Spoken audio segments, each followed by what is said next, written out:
اللہ اللہ اللہ اللہ اللہ اللہ اللہ اللہ۔ الحمدللہ رب العالمین والصلاة والسلام علی حبیبہ محمد وآلہ وصحبہ اجمعین۔ اعوذ باللہ من الشیطان الرجیم، بسم اللہ الرحمن الرحیم۔ واذکر اسم ربک وتوکل الیہ تبتیلا، وقال فی مقام آخر ولا تنیا فی ذکری۔ اللہم سبحانک لا علم لنا الا ما علمتنا انک انت العلیم الحکیم۔ مولایا صلی وسلم دائما ابدا علی حبیبک خیر الخلق کلہم۔ یہ آیت مبارکہ سورہ مزمل کی ہے، اور سورہ مزمل ان پہلی صورتوں میں ہے جو ابتدائے نزول وحی کے وقت نازل ہوئیں۔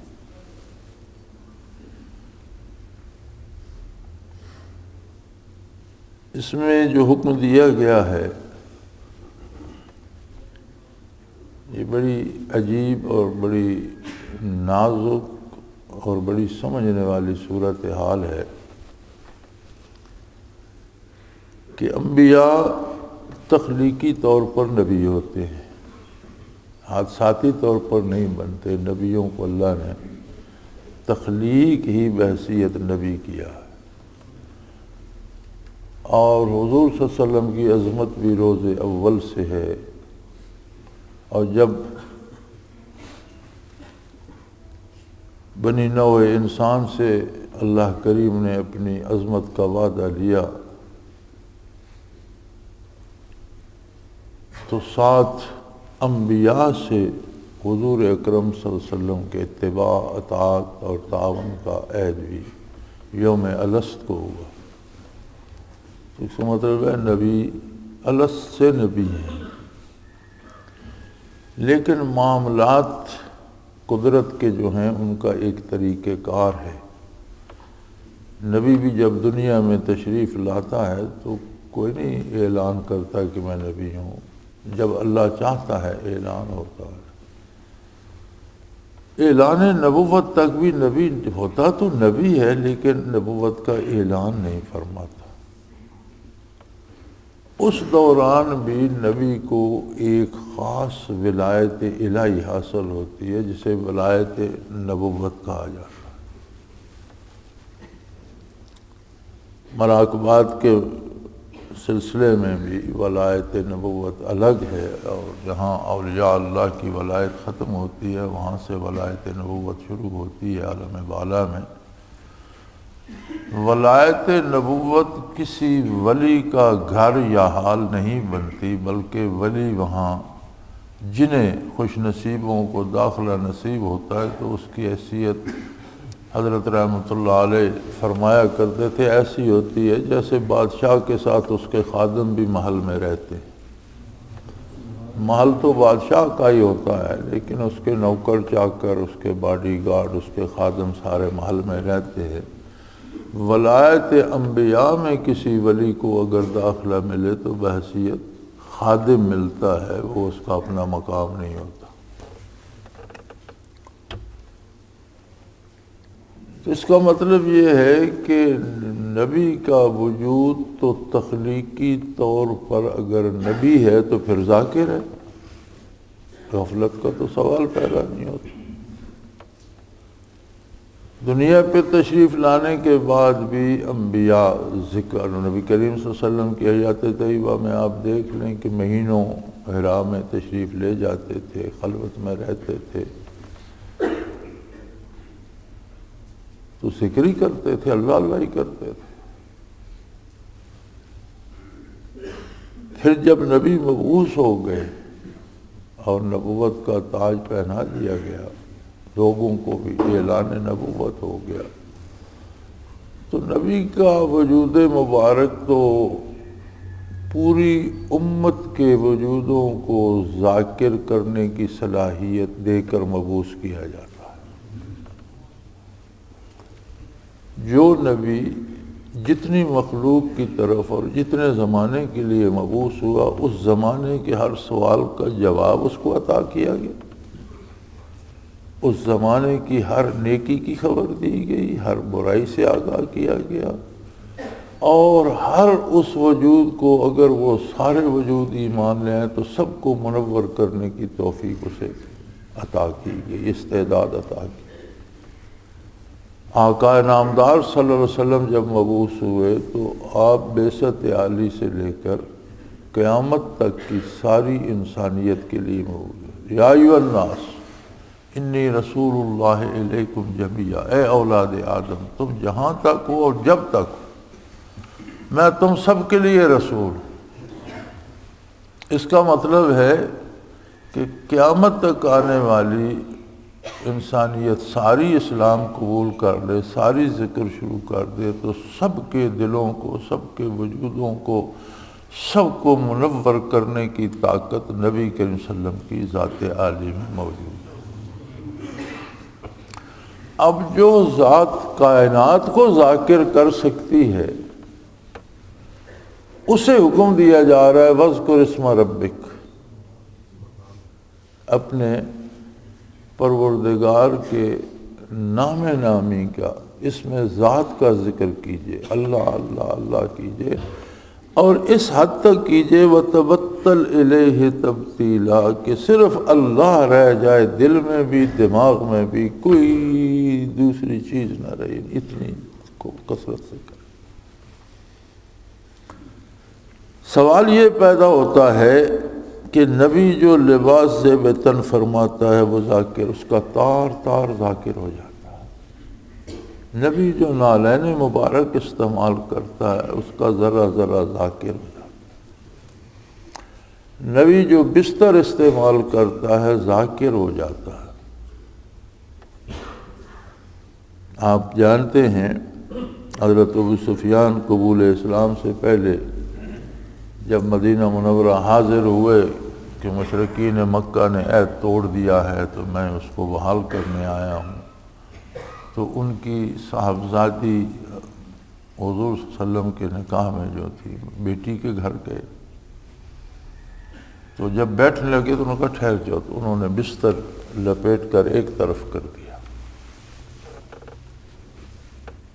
تو انہوں نے فرمایا بیٹا میں رؤسائے مکہ میں سے ہوں، تو یہ تو ایک عام سا بستر ہے، یہ تو ویسے بھی میرے بیٹھنے کے لائق نہیں ہے، میں امرائے مکہ میں سے ہوں، رؤسائے مکہ میں سے ہوں اور سرداران قریش میں سے ہوں، تو نے یہ بھی لپیٹ دیا۔ انہوں نے فرمایا بابا یہ بستر اللہ کے رسول کا ہے اور آپ ابھی ایمان نہیں لائے،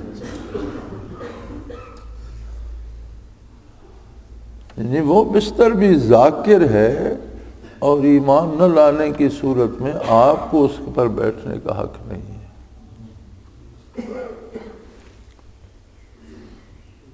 بلکہ یہ دیکھا گیا ہے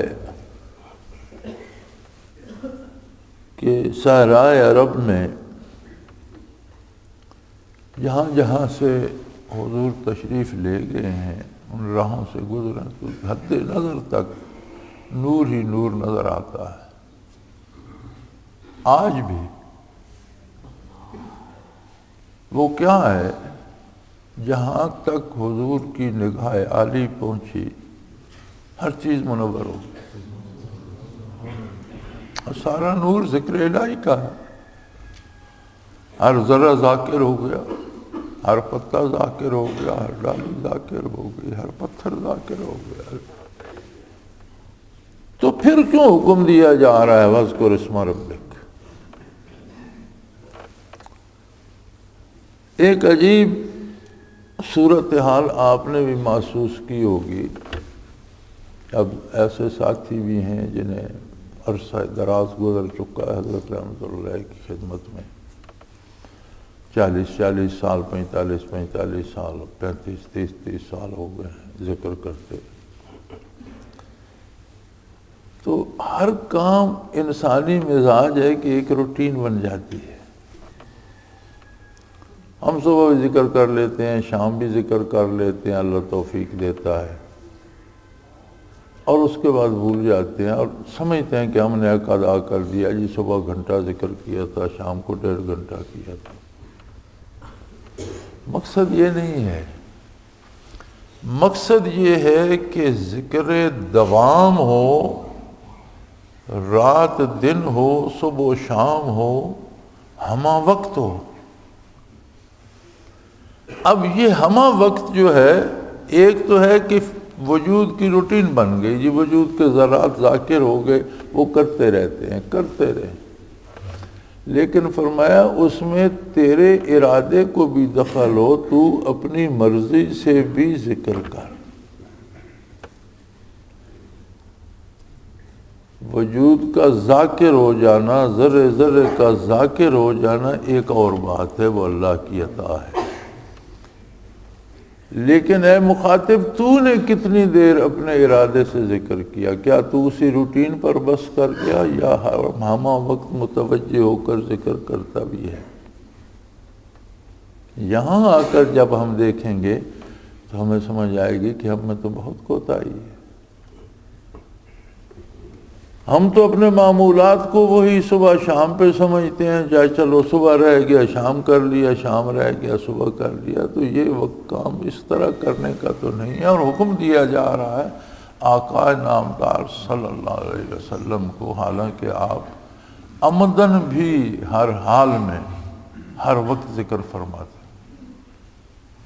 حضرت عائشہ رضی اللہ عنہ کی روایت میں ہے، انہا کی روایت میں ہے، جب کسی نے پوچھا کہ حضور کس وقت ذکر فرماتے تھے، علی کل احیان، نہیں، ہر حال میں حضور ذکر فرماتے تھے. کھانا کھا رہے ہیں، بیٹھے ہیں، بات کر رہے ہیں، لیکن ذکر کرتے رہتے. ہر علی کل احیان، نہیں، ہر صورت حال میں آپ ذکر فرماتے. اس کے باوجود حکم ہو رہا ہے. اور اس کی پہلی ما سبق آیات کو پڑھیں کہ اے میرے حبیب راتوں کو اٹھ جاؤ، آدھی رات یا اس سے کم یا زیادہ. اور یہ بھی پتہ ہے کہ راتوں کو اٹھنا بڑا دشوار ہے. دریں حالت کہ اِنَّ لَكَ فِي النَّهَارِ سَبْحًا طَوِيلًا، دریں حال کہ سارا دن آپ بہت مشقت فرماتے ہیں، کفار سے مناظرہ و مجادلہ، پھر تکلیفیں اٹھانا، ایذائیں برداشت کرنا، سارے دن کے تھکے ہارے ہوتے ہیں. لیکن رات کو اٹھ جائیں، پھر بھی اٹھ جائیں اور ذکر کریں اپنے رب کے نام کا. اور اس طرح کریں کہ صرف اللہ یاد رہ جائے، کوئی چیز یاد نہ رہے. اگر یہ حکم آقا نامدار صلی اللہ علیہ وسلم کو دیا جا رہا ہے تو اس کا مطلب ہے امت میں اس سے کوئی بھی مستثنا نہیں، پوری امت کے لیے. تو اس معیار پر ہم دیکھیں کہ ہم ارادی طور پر کتنا ذکر کرتے ہیں. ہوتا یہ ہے کہ میں اب آپ سے بات کر رہا ہوں تو شاید میری توجہ قلب کی طرف تو مشکل سے جائے گی. مقصود باری یہ ہے کہ دنیا کے سارے کام کرو، دوستی کی جگہ دوستی، دشمنی کی جگہ دشمنی، کاروبار کی جگہ کاروبار، بال بچہ، لیکن اس سب کے ساتھ ساتھ متوجہ رہو دل کی طرف، اور میرا ذکر ہمیشہ ساتھ چلتا رہے. اگر کبھی بہت مغلوب الحال ہو گئے ہو، بہت مصروف ہو گئے اور بھول گئے ہو، وَاذْكُرْ رَبَّكَ إِذَا نَسِيتَ، بھول گئے ہو تو جیسے یاد آئے پھر ذکر شروع کرو. کوئی ایسی مصیبت آ پڑی ہے کہ ایسے مصروف ہو گئے ہو کہ ذکر کی طرف توجہ نہیں رہی، یاد نہیں رہا، تو جب یاد آئے پھر ذکر شروع کر دو، جہاں ہو، جس حال میں ہو. بلکہ این حالت جنگ میں جب آگ و آہن کی، آتش و آہن کی بارش برس رہی ہو اور سر تن سے جدا ہو رہے ہوں اور خون کے فوارے ابل رہے ہیں، فرماتا ہے اذا لقیتم فئۃ فاثبتوا، اگر کسی مخالف سے مقابلہ ہے فاثبتوا، جم کر لڑو، واذکروا اللہ کثیرا، ذکر کثرت سے کرتے رہو. تلوار چلتی رہے، گولی چلاتے رہو، بم گرتے رہیں، لیکن ذکر کو نہیں چھوڑو، ذکر کرتے رہو، لڑتے رہو۔ حج میں ذکر کا حکم ہے، صلاۃ میں اذا قضیت الصلاۃ فانتشروا فی الارض وابتغوا من فضل اللہ واذکروا اللہ کثیرا۔ صلاۃ ختم ہو گئی، جاؤ اپنا کاروبار کرو، لیکن ذکر کثرت سے کرتے رہو۔ حتیٰ کہ دوسری آیہ کریمہ جو میں نے تلاوت کرنے کی سعادت حاصل کی ہے، موسیٰ علی نبینا علیہ الصلوۃ والسلام اور حضرت ہارون علی نبینا علیہ الصلوۃ والسلام کو، دونوں بھائیوں کو نبی بنا کر فرعون کی طرف بھیجا، اب فرمایا اس سے بڑے مزے سے بات کرنا، فقولا لہ قولا لینا۔ متکبر ہے، پہلے خدائی دعویٰ کیے بیٹھا ہے، آپ سختی کریں گے وہ بھی بھڑک جائے گا، کل میدان حشر میں کہے گا کہ اللہ تیرے نبی نے سلیقے سے بات ہی نہیں کی، مجھے چڑھا دیا، میں مانتا کیا۔ آپ پر حرف نہ آیا، آپ بات مزے سے کرنا۔ اور اس کے بارے نہ انہوں نے مجھ پہ پہلے قتل کا الزام رکھا ہے، بات کرنے سے پہلے قتل کر دیں گے۔ فرمایا نہیں کر سکتے، انی معکما اسمع و ارا، میں تمہارے ساتھ ہوں، سب کچھ دیکھ سن رہا ہوں، کچھ نہیں بگاڑ سکتے۔ ہاں ایک بات، ولا تنیا فی ذکری، دونوں نبی ہیں، ان کے وجود ذاکر ہیں، پوری امت کو کے وجودوں کو ذاکر کرنے کی صلاحیت رکھتے ہیں، تو ذکر نبی سے بند تو نہیں ہوتا۔ لیکن ایک اتنا جابر و متکبر شخص جو دنیا میں خدائی دعویٰ کر کے بیٹھے اور سجدے کروا رہا ہے اور کسی کو دم مارنے کی جرت نہیں، اور اس کا عالی شان دربار اور لاؤ لشکر، تو یہ نہ ہو کہ آپ اس سے بات کریں تو آپ کی توجہ ساری اس طرف چلی جائے اور ذکر کی طرف توجہ کم ہو جائے، یہ نہیں۔ ولا تنیا فی ذکری، یہ نہیں کہا کہ میرا ذکر بھولیے گا، نہیں، فرمایا ذکر کی طرف توجہ کم نہ ہو، یعنی اولیت ذکر الہی کو ہو اور ثانوی درجے میں بات فرعون سے ہو رہی ہو، آپ کی توجہ پوری میرے ذکر کی طرف ہو، فرعون کے ساتھ بات ثانوی درجے میں ہو رہی۔ تو اب یہاں ہم اپنے دنیاوی کاروبار اور اپنے مصروفیات کو لائیں تو ان کی کیا حیثیت بنتی؟ تو ان میں پڑھ کر اگر ہم سے ذکر کی طرف توجہ کم ہو جائے تو یہ تو بات نہ بنے، اور ہم اکثر اسی کا شکار رہتے ہیں۔ سارا دن گزر جاتا ہے، ہمیں یاد ہی نہیں ہوتا۔ بڑے خوش نصیب ہیں وہ جنہیں پھر شام کا ذکر بھی مل جاتا ہے، اکثریت کا وہ بھی رہ جائے، کہتے ہیں آج ذکر رہ گیا کل کر لیں گے، آج کھانا تو نہیں رہا، آج کی چائے تو نہیں چھوٹی، آج کا کوئی دنیاوی کام تو نہیں چھوٹا، تو ذکر کیوں چھوٹ گیا؟ پھر یہ جو روٹین کے اوقات ہیں، سحری کا، شام کا، الحمدللہ، لیکن اس کے علاوہ بھی رات دن میں سارے کام کرو، جائز طریقے سے کرو، جائز کام کرو، شریعت نے منع نہیں فرمایا۔ اچھی روزی کماؤ، اچھا کھاؤ، اچھا پہنو، بال بچوں کو پڑھاؤ، ان کی تربیت کرو، ان کی صحت کا خیال رکھو، کاروبار کرو، ملازمت کرو، مزدوری کرو، کاشتکاری کرو، لیکن ہر کام کرتے ہوئے مقصود کتاب یہ ہے کہ زیادہ توجہ ذکر کی طرف ہو، اولیت یاد الہی کو، اور ثانوی درجے میں کام ہو رہا۔ تو اب ہم میں سے ہر کوئی اپنا اندازہ کر سکتا ہے کہ کیا ایسا ہم کر سکتے ہیں۔ میں سمجھتا ہوں کہ ہم نے تو یہ سوچا بھی کبھی نہیں۔ ہم تو یہ سمجھتے ہیں کہ 2-4 منٹ جو ذکر کو دیتے ہیں وہی کافی ہیں۔ خواجہ معین الدین چشتی اجمیری رحمۃ اللہ تعالیٰ علیہ، ان کا ایک حجرہ یہاں حضرت علی الاجویری رحمۃ اللہ علیہ کے مزار پہ بھی ہے، جہاں انہوں نے کچھ دیر مراقب رہے اور توجہ حاصل کی حضرت علی الاجویری رحمۃ اللہ علیہ سے۔ تو وہ ان کے مقبرے کے مقابلے میں ایک اسی طرح کا روضہ بنا ہوا ہے، جو ان کے نام سے مشہور ہے، اور یہ شعر بھی غالباً انہوں نے ہی کہا تھا حصول فیض کے بعد: گنج بخش فیض عالم مظہر نور خدا، ناکساں را پیر کامل کاملاں را رہنما۔ تو یہاں سے اجمیر چلے گئے، جب یہاں وہ مراکب رہے اور حضرت سے برکات حاصل کی اور مراقبات کیے، تو اس وقت ان کی عمر مبارک 90 سال تھی۔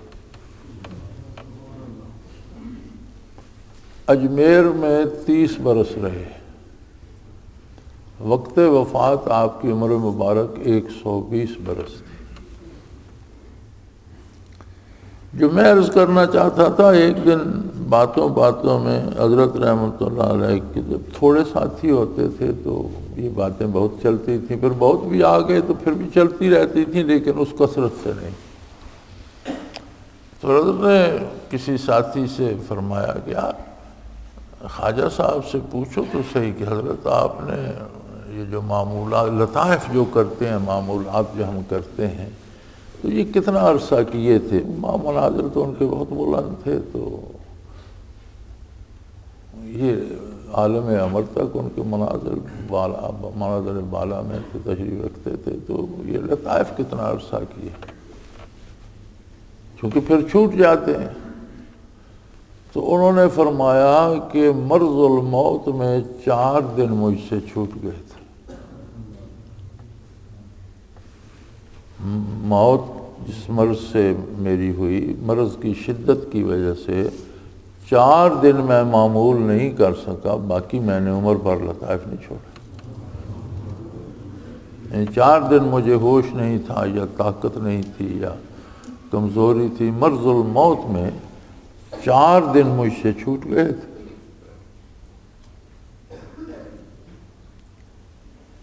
تو اب آپ اندازہ کیجئے اس کی اہمیت کتنی ہے، اور یہی منشأ باری ہے: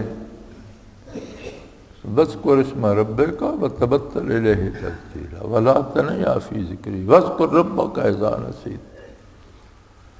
ان آیات مبارکہ سے یہی مترشح ہوتا ہے کہ اللہ کو منظور یہی ہے، اللہ کی رضا اس میں ہے کہ ہمہ وقت کوئی کام بھی کرو لیکن ساتھ ذکر الہی کی طرف متوجہ رہو۔ اور کمزوری کی وجہ سے کبھی بھول گیا ہے، بس کو ربک اذا نسیت، بھول گیا، جب یاد آئے پھر شروع کر دو۔ تو ہم میں سے ہم جو بہت اہتمام بھی کرتے ہیں تو زیادہ سے زیادہ سحری اور مغرب کے ذکر کا کر لیتے ہیں، باقی سارا دن ہمیں خیال نہیں رہتا، بھول جاتے ہیں۔ تو میرے بھائی یہ صرف دوا نہیں ہے، ذکر الہی غذا بھی ہے۔ یہ صرف روح کے لیے دوا نہیں ہے، غذا بھی ہے۔ یہ آکسیجن ہے، یہ مادی غذا بھی نہیں ہے، یہ آکسیجن ہے۔ آکسیجن کے بغیر آپ کتنے لمحے زندہ رہ سکتے ہیں؟ اسی طرح دل اس کے بغیر زندہ نہیں رہتا۔ تو کوشش کریں صبح و شام پہ مطمئن نہ ہو جائیں، ایک آدھ وقت پہ مطمئن نہ ہو جائیں، آدھے گھنٹے 20 منٹوں یا 1 گھنٹے کے ذکر پہ مطمئن نہ ہو جائیں، بلکہ کوشش کریں کہ اپنے سارے لمحات کو ذکر سے منور رکھیں۔ جس محفل میں جائیں، جو کام کریں، ہر جائز کام کریں، لیکن ذکر کو بھولیں نہیں۔ ایک محنت بڑھا لیجئے ارادتاً۔ فطری طور پر تو انبیاء نہ صرف ذاکر ہوتے ہیں بلکہ ذاکر گر ہوتے ہیں۔ تو محنت کیجئے، اس طرف متوجہ ہوئیے اور اپنے سارے لمحات کو ذکر الہی سے روشن کیجئے۔ وآخر دعوانا ان الحمدللہ رب العالمین۔